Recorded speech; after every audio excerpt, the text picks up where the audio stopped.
Hello everybody, my name is Eric. Welcome back. Today we're going to be watching content creators traveling in China, and we're going to be commenting and reacting to some of their advice and just some of their content. Now, I lived in China for about 13 years and I've traveled all over China, so it gives me a little bit of authority on the topic. Not much, but a little bit. And so we're just going to see what's going on the internet these days. Let's do it. Our first creator is Mike OK. He's been blowing up big time with a lot of his content, not just his China content, but we're gonna check him out, his recent video in China. There's not really a lot of flat ground. So the next sign of civilization we see, I'm gonna ask them where I can camp. Nichanali. I'm going to Niru. Niru. Can I get in the back? 5 minutes? Okay, so actually, I really like this guy's channel from what I've seen of it. I haven't watched all of his videos, but the things I like about his channel are that he really shows the realities of China and traveling in China in particular, especially for somebody who's more adventurous, and he's just a really personable guy and actually a really good storyteller. I like his channel, and I gotta say that hopping in the back of a truck like he's doing right here outside Shangri-La in Yunnan is something that pretty much I can really see, like, not that I'm anything like him, but some of the things I've done in some of his travels. It's kind of interesting. Okay. I don't really know where these guys are going, but wherever they're going, maybe we could stay with them. So every Chinese travel content vlogger always puts in that kind of Chinese background music. I don't know, it's kind of funny. You don't need to do it, but everybody does it.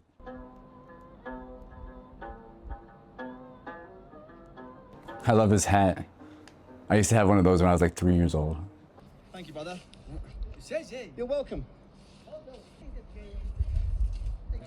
Okay, so he just gave the guy that gave him a ride cigarettes, which is obviously something that anybody who's traveled in China learns to do. You give gifts to people, and cigarettes are a perfect gift. Almost everybody smokes, especially out in these rural places. People give you a ride, you give them cigarettes, they will appreciate it. Now, me personally, I have given cigarettes before, but I'm not a smoker. I don't really carry cigarettes around. You can also, you know, if they're giving you a ride, offer them food or money or anything really, but cigarettes always work. You can also give cigarettes to your security guards at your apartment complex. If you do live in China, everybody really appreciates cigarettes all the time. 所有的中国人非常好。好的。外国朋友更好，棒棒的。Okay, one more chow and then I'm done. One more chow and then I'm done. Okay. 再抽一次给我 OK。Yummy. 干杯，干杯，干杯，干杯结束。对，这来。睡在什么呀？ Okay, so what I really appreciate about this channel, especially, is that he really shows you kind of the truth about what China is like and how hospitable the people actually are. But it doesn't beat you over the head with it. It doesn't always like tell you, this is like why China is so awesome. This is the truth about real China. He just shows you the reality of it without, you know, like constantly telling you and like propagandizing. It's just like this is how it is, as opposed to a lot of other channels that sensationalize everything.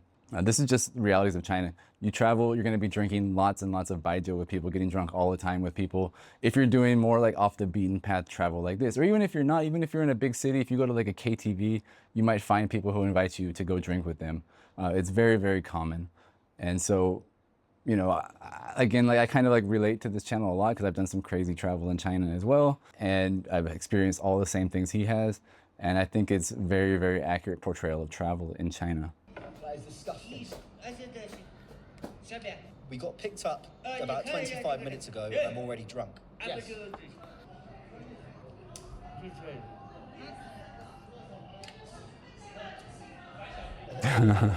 This old IE dancing and faking smoking. Me and this old man have now nearly finished an entire bottle of 46% alcohol in the past, I would say, 19 minutes. So his channel right now has about 850,000 subscribers. It's doing very, very well, and I think it's well deserved that it has blown up as much as it has, and that his China videos especially have done as well as they have, because I think compared to a lot of other content in China, They're a lot more down to earth, authentic, and real, and just more interesting. He's a good storyteller, he's really funny, and he gets himself into some interesting locations, situations, places. And it's just, you know, this is actually a really good video, him out hiking in rural Yunnan. I personally love hiking in Yunnan as well, as beautiful. So he's made a really good choice traveling here and making this content. So good job, Mike. Okay, happy with that one. Our next video from our next creator is actually a really, really big creator. It's Drew Binsky, 5.65 million subscribers currently. And part of the inspiration for making this video today is because of the video we're gonna look at real quick. Actually, a few months ago when this video came out, it was kind of making the rounds a little bit in different WeChat groups and foreigner groups. People were laughing at it. Other people tell you gotta watch this. So I did watch it back then. And anyway, let's just take a quick look. First of all, you can kind of tell what kind of video it's gonna be just based on the thumbnail, which, yeah, okay. So this is entering North Korea, China border town. Beautiful day in Danong, China. The adventure begins now. My guide in Danong prefers to remain anonymous due to the sensitive nature of this video. Most of the foreigners here, they may be considered spies. Yeah, that's what I'm scared. I mean, everywhere you go in China, if you're not in like Shanghai, Beijing, in like a major city, people are gonna say you could be considered as a spy. A lot of people will accuse you of being a spy. They'll call you Ling Ling Chi, that sort of thing. It's normal, but yeah, let's keep going. First impressions are kind of a modern big city. I was expecting it to be really small and like more village-like, but it's a proper town here. Okay, I don't really want to be too harsh on Drew here or in these videos or any creators to talk about. I always try to be positive and be nice as much as I can. But okay, this guy has been to every country in the world. He's kind of like an authority on travel YouTube, you know, content. And he's showing up in a town and he doesn't know anything about it, doesn't know the first thing about it. This town has like 1 million people in it. It's a massive city. I don't know, you know, for China standards, it's not massive, but I don't know why he would think it's like a rural village or whatever. But I don't know, you gotta do like a little bit baseline research, or at least pretend like you have, in my opinion. Or at least edit that out of the video. In my view right now, as I sit in traffic, I can see about 20 different cameras. And then each of these poles has a camera on it. I wonder who's looking at all the CCTV. Somebody just sitting in a room, smoking a cigarette. Oh, where are we going? CCTV cameras, they're normal everywhere in China. There's no different in Danong versus anywhere else.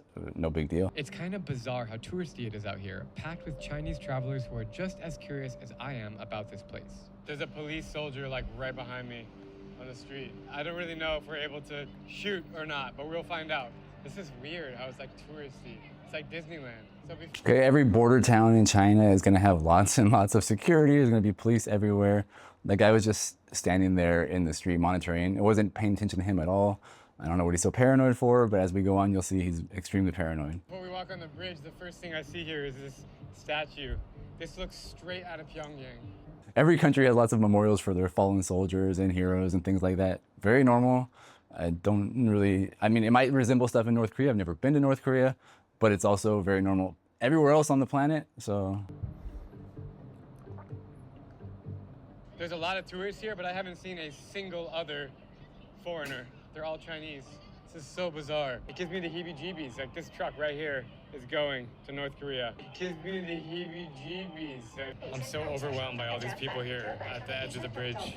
They're all holding the China flag with the communist symbol on it. The music gives me the creeps. So trucks crossing the bridge give him heebie-jeebies, music gives him the creeps, cops, cameras, everything just freaks him out. Very odd video.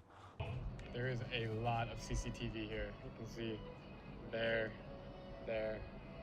right above me. There's a security guard. There's security guards everywhere here. And again, that's just a baoan in China. They're just kind of like low-level employees that walk around and kind of make sure things are not getting out of hand anywhere, but they basically just stand around and smoke. It's just a baoan, regular security guard. Nothing special about him or scary about him either. Like literally every single apartment complex has baoan, every single office building. Everywhere you go is gonna be plenty of baoan, so having a baoan at the border is just another normal thing. And also I see this really weird circular building in the distance. It's like orange building and it looks really abandoned. Gives me the creepiest vibes. These ladies are wearing traditional hanbok, which is like a Korean outfit. China, North Korea, the border between the two countries. So bizarre, man. So that lady is just taking pictures in a hanbok because that's what Chinese people do. They go places where different minorities are from or ethnicities, and they dress as those people and take pictures. You can just rent a hanbok. I don't think she's like a North Korean or anything like that, but he's on a hunt for North Koreans. So as we go, we'll see. It's kind of weird. 죄송합니다. Is this a naengmyeon? Naengmyeon? Huh? Oh. Man, it's cold. They don't want to talk. We tried to talk to everybody around us and they just like literally ignored us, like not even. Okay, so the lady says that he doesn't understand. He's probably Chinese. He might be Korean. He might be Chaoshinzu, which is a Korean ethnicity in China. I don't know. The lady said he didn't want to talk. He doesn't understand. And also he's filming. I don't know if he asked if he could film or not, but he's just filming these people. I mean, that's what vloggers do. But at the same time, like, come on, he's like on a hunt again for North Koreans. It's very strange, and then he's filming them and trying to talk to them. And they don't understand what he's saying, even though he does speak Korean, apparently. So I would assume that, that the person's probably Chinese. And after some heated conversation, he walks away, but still lingers down the block. The scariest part of being a tourist in Danong is not knowing who's who. I'm a little shaken up by what just happened. That guy like aggressively came over and... Okay, he says the scariest part of being a tourist in Danong is not knowing who's who.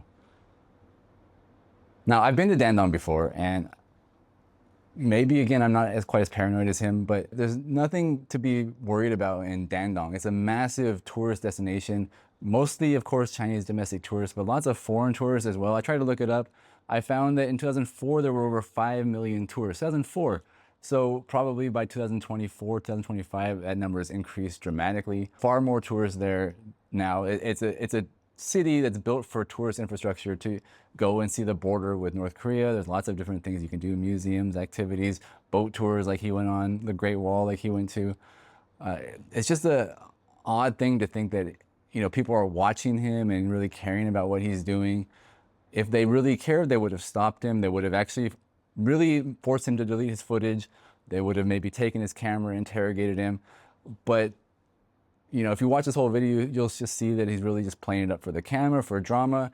And I guess that's what you have to do if you really want to get lots of views on YouTube. This video has like 10 million views, and it just shows a very inaccurate portrayal, in my opinion, of what Danong is like, what China is like, as opposed to, you know, the previous video with Mike OK, where it's a more realistic video. Even though he should be an authority on travel, he's been to every country on earth. I definitely would take everything that he's saying and doing with like heaping doses of salt. It's for entertainment only.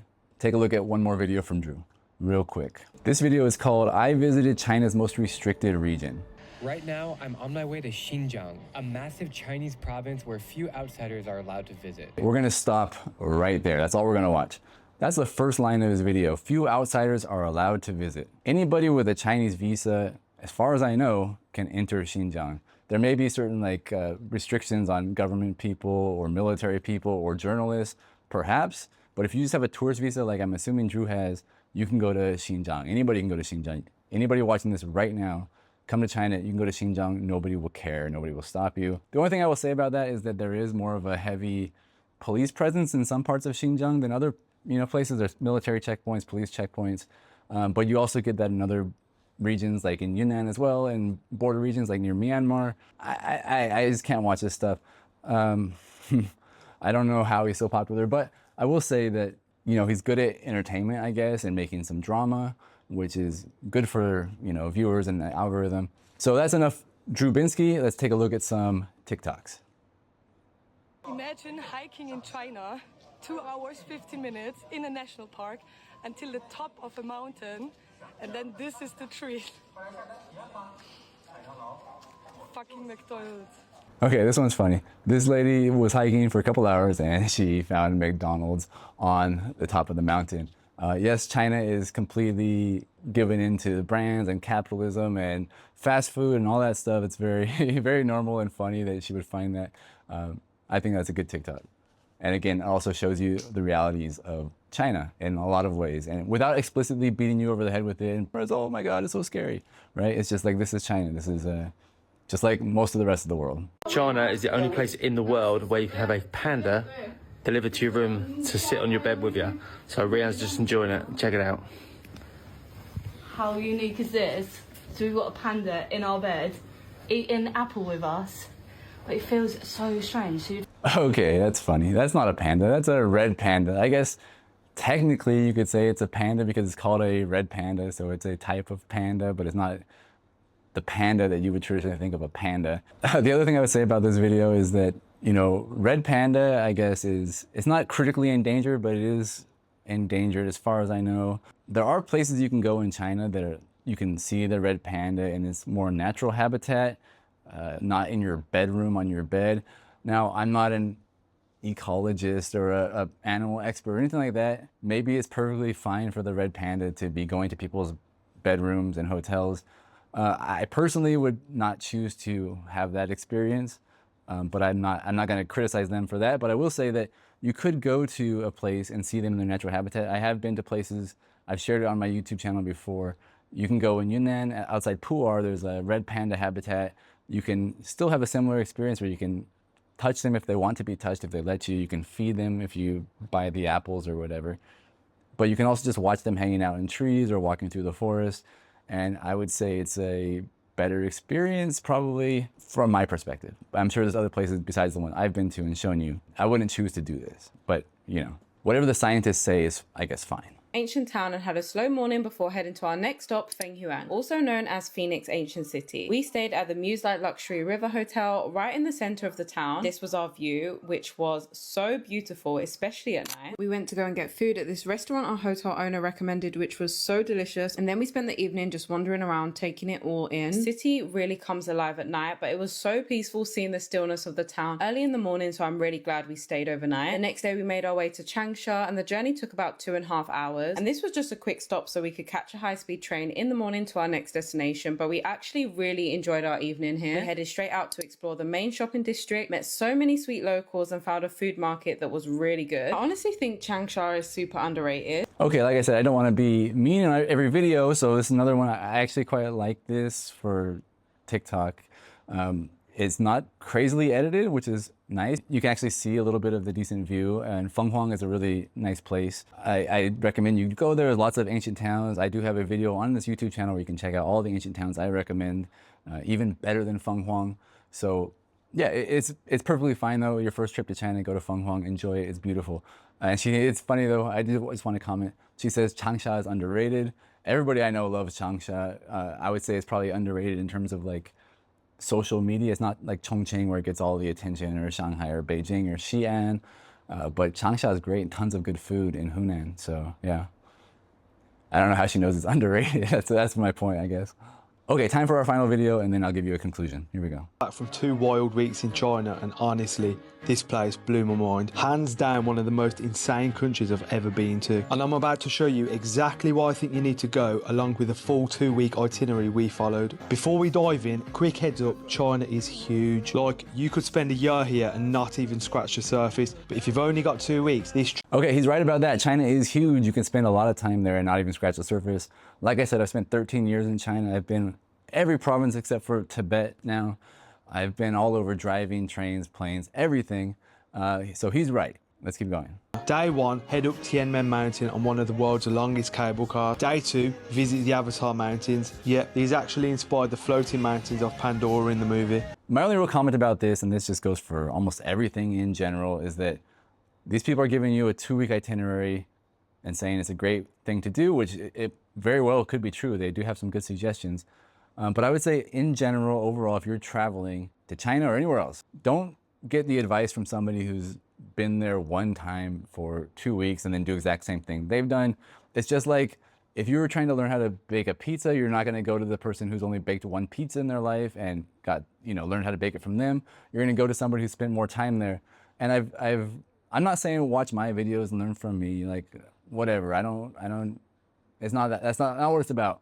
All I'm saying is that there's so much to do in China, and there's so many exciting things. And if you watch these TikToks, which I have actually spent a lot of time watching TikToks in the recent days, and most of them are awful. I try to show you some good ones. Most of them just show the same things over and over and over. This one's slightly different, although everybody shows you the Avatar Mountains. But there's just so much to offer in China. And that's why I think that a lot of different channels you could watch that are more in-depth. Like, again, I've mentioned before, the China Traveler, Stu, he's great. Little Chinese Everywhere, she's great. Blondie in China, she's pretty good too. Great, I guess I should say, since I said the other ones are great. You can learn a whole lot more about what to do, where to go, what to eat, what to see by people who have not just done a 2-week tour and then tell you to do the exact same thing they've done. I know that's not how people operate these days. They watch TikTok to get all their advice, and so they all go to Chongqing now, and they all go to Hongyao-dong, and they all go to Yuyuan Garden in Shanghai, when there's so much more to offer in all these places. It's more interesting, more exciting, more fun, and yeah. The other thing I would say is that when it comes to like videos like, for example, the Drew Binsky one, is that when you have somebody who's like so trying to be like broadly appealing, like appeal to everybody, where they have 6 million subscribers, or like Mr. Beast where he's got 1 billion or whatever subscribers, or any of these like big channels, because they're so broad, because they're like, I'll say it, like kind of more like lowest common denominator in terms of like their content, what they're trying to show, you're not going to get accurate information from them. It's just going to be pure entertainment, something that can appeal to a lot of people. And it just, not just for YouTube, not just for TikTok, it goes for like everything. It's one thing I've learned in life, like, you know, MCU, Marvel movies, they're enjoyable, whatever, people like them, but obviously they're not good movies, right? They're just something that everybody can kind of grasp and understand, and like you can pass the time. And that's what that other content is. And so, you know, just my general advice is, I would, if you are looking to travel to China, find people who are more specific in the niche of like actually like spending a lot of time in China, traveling in China, maybe even Chinese people. Again, I've mentioned it before, like find Chinese creators who can, you can learn a lot from them. So that's that's all I have to say, I guess, about this today. So I'm interested in what you guys have to say about my video today, what you think about it. Obviously leave a comment, and if you want to see something similar in the future, maybe drop me an email with links of other content creators that I can watch and just give my 2 cents on. I would love to do more of this, but I don't watch enough of these content creators to really know what's good and who I should be commenting on. And I'm just not mean enough. I should be so much more mean, gee. Maybe next time. Show me something I can tear apart, please. I would love that. Okay, thanks for watching. Goodbye.